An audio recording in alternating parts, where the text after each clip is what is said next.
Hello, my name is Fred Brees, and I'm here in Louisville, Kentucky this evening. And tonight we're going to talk about dynamics processors.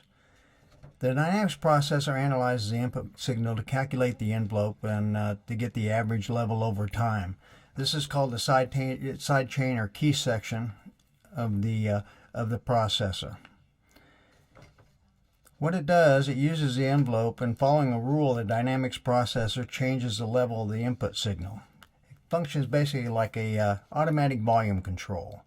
That's just basic. All the processors, compressors, gates, expanders, and limiters, all use the same basic effects and parameters. First thing we'll talk about is threshold. Threshold is where the dynamic effect starts to function. Or the point where the level will go back down from where it's set. Next we'll talk about ratio. And ratio 1 to 1, that means the actual dynamic processor itself is not functioning at all.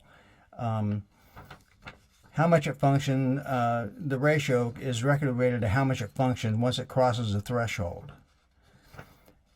Now, attack time is how fast the processor reacts as the envelope rises up through the threshold.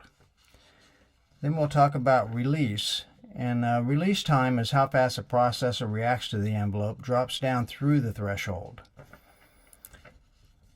Like a compressor rule is to reduce the level of the input signal when the envelope goes above the threshold. And an expander, which works exactly the opposite as a compressor, what it does, it reduces the level of the input signal when the envelope goes below the threshold.